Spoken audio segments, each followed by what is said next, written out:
آج کے اس واقعے میں ہم آپ کو بتائیں گے کہ ملک الموت کی موت کیسے ہوگی۔ اللہ، اس کے رسولوں اور آخرت پر ایمان لانے کے بعد فرشتوں پر ایمان رکھنا اسلام کے بنیادی عقائد میں سے ایک ہے۔ فرشتوں پر ایمان لانے سے مراد یہ ماننا ہے کہ وہ اللہ کی ایک مخلوق ہے، تمام فرشتے نور سے پیدا ہوئے اور وہ ہماری نظروں سے غائب ہیں اور ہمیشہ اللہ کے حکم کے منتظر رہتے ہیں۔ نیز فرشتے معصوم ہوتے ہیں، یہ اللہ کی نافرمانی اور گناہ نہیں کرتے۔ ان فرشتوں میں کچھ اللہ کی عبادت میں تا قیامت مشغول رہتے ہیں، کچھ وحی الہی پر پہنچتے ہیں، کچھ دن رات موسم اور بارش کے کام سر انجام دیتے ہیں۔ اللہ کے انہی مقرب فرشتوں میں ایک فرشتہ عزرائیل علیہ السلام ہے، جنہیں روح قبض کرنے یعنی لوگوں کی جان نکالنے کا کام سونپا گیا۔ حضرت عزرائیل کو فرشتہ اجل اور ملک الموت بھی کہا جاتا ہے۔ اللہ تبارک تعالیٰ نے قرآن مجید میں ملک الموت کا ذکر کچھ یوں کیا ہے: کہہ دیجئے کہ موت کا فرشتہ جو تمام پر مقرر کیا گیا ہے تمام کی روح قبض کرتا ہے، پھر تم اپنے رب کی طرف لوٹائے جاؤ گے۔ دراصل عزرائیل عبرانی لفظ ہے، عزا کے معنی بندہ اور ایل کے معنی خدا ہے، یعنی عزرائیل خدا کے بندے کو کہتے ہیں جسے قرآن مجید میں ملک الموت کا نام دیا گیا ہے۔ روایتوں کے مطابق جب اللہ نے چاہا کہ آدم علیہ السلام کی تہلیک ہو تو فرشتوں کو حکم دیا گیا کہ زمین سے ہاک لے کر آئیں، لیکن زمین نے ان فرشتوں کو قسم دے کر واپس بھیج دیا۔ آخرکار عزرائیل علیہ السلام اس کام پر قادر آ گئے اور زمین کی مٹی لانے میں کامیاب ہوئے۔ لہٰذا اس وقت اللہ نے تمام زندہ مخلوق کی روح قبض کرنے کا کام کی ذمہ داری ملک الموت کو دے دی۔ اللہ تعالیٰ نے حکم دیا کہ اے ملک الموت، تجھے اولاد آدم کی روح قبض کرنے پر مامور کرتا ہوں تاکہ تو کسی کام پر رہ نہ کھائے اور ماں کی گود میں موجود چیرہوار بچے تک کی روح کو قبض کر سکے۔ ملک الموت نے عرض کیا: اللہ، تو نے مجھے یہ خوفناک اور دردناک عمل کیوں سونپا ہے؟ اس کی وجہ سے مخلوقات میں سے مجھے کوئی محبت نہیں کرے گا؟ تو جواب ملا کہ کوئی بھی کسی کو یہ نہیں کہے گا فلاں شخص عزرائیل کی وجہ سے مارا گیا، بلکہ وہ بیماری اور حادثات کو موت کی وجہ قرار دیں گے۔ روایتوں کے مطابق حضرت آدم سے لے کر قیامت تک آنے والے ہر انسان کی روح قبض کرنے کی ذمہ داری ملک الموت کو دی گئی، جبکہ اس کام کے لیے فرشتوں کا ایک لشکر بھی آپ کے ساتھ رہتا۔ جو فرشتے انسان کو موت دینے آتے وہی انسان کی موت کا وقت بھی لکھ دیتے، اور جب کسی شخص کی موت کا وقت آتا تو وہ اس کی روح ملک الموت کے حوالے کر دیتے۔ لہٰذا حضرت ابن عباس بیان کرتے ہیں کہ ملک الموت تمام اہل زمین کو موت دیتے اور ان کو تمام بنی آدم پر مسلط کر دیا گیا۔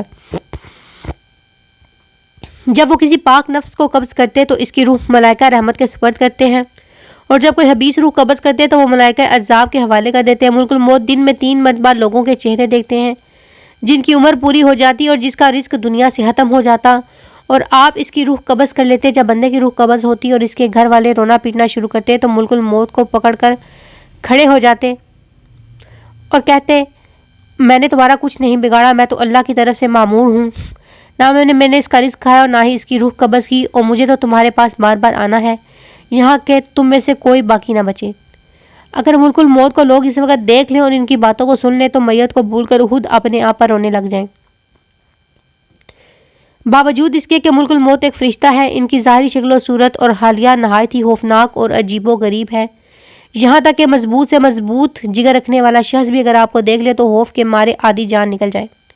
اس متعلق حضرت ابن مسعود رضی اللہ تعالیٰ عنہ بیان کرتے ہیں کہ حضرت ابراہیم علیہ السلام کی ملاقات جب ملک الموت سے ہوئی تو آپ نے اس سے سوال کیا کہ ملک الموت، آپ مجھے وہ صورت جس میں کفار کی روح کو قبض کرتے ہیں بتائیں۔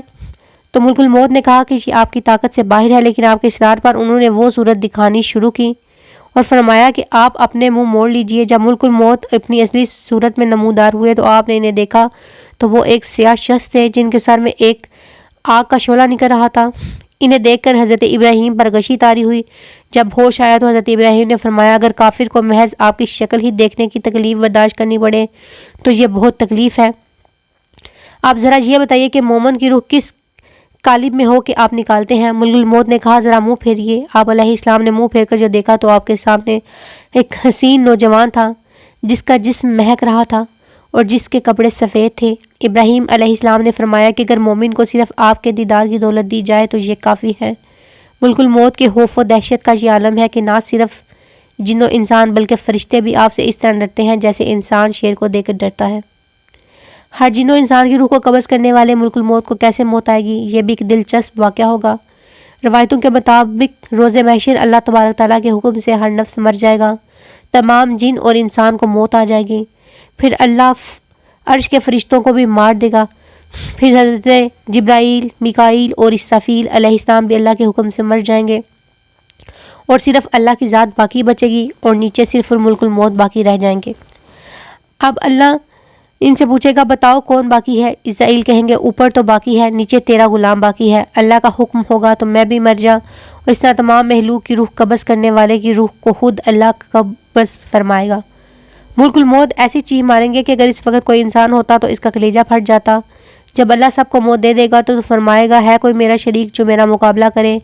آج صرف میں بادشاہ ہوں، زمین کا وہ بادشاہ آج کہاں چلے گئے؟ آج صرف میری بادشاہ شہنشاہیت ہے۔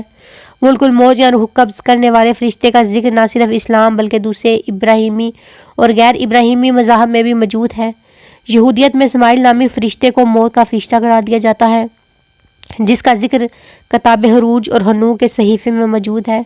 اسماعیل کو آسمان سے دتکارے گئے فرشتے یعنی فولنگ اینجلز میں شمار کیا جاتا ہے، جبکہ عیسائیت میں ارچانگل مائیکل کو اینجل آف ڈیتھ کا درجہ دے دیا گیا ہے، جس کا ذکر کتاب پیدائش میں موجود ہے۔ آرچنگل مائیکل کو فرشتوں کے لشکر کا لیڈر مانا جا گیا ہے اور صحیفوں کے مطابق مسیح کے ماننے والوں کو روح کو بھی مائیکل ہی قبض کیا کرتے ہیں اور انہیں جنت میں لے جاتے ہیں۔ اسی طرح قدیمی مصری اور عالمی موت کے فرشتوں کو ڈوما کا نام دیا جاتا ہے، جبکہ فونکس میری اور کنانی اقوام میں موت کے فرشتے کو مافدہ کہا جاتا ہے، جسے ان کے دیوتا بال نے لوگوں پر مسلط کیا تھا، جبکہ زرتاشی اور زیدی مذہب میں موت کے دو فرشتوں کا ذکر ملتا ہے جنہیں ناصرالدین اور ساجدین کہا جاتا ہے، جنہیں ہاتھ میں ایک ہتھیار کے ساتھ ظاہر کیا جاتا ہے۔ وہیں ہندو دھرم میں یمراج نامی دیوتا کو موت دینے والا مانا گیا ہے، جسے نرک یعنی دوزخ کا دیوتا کہا جاتا ہے۔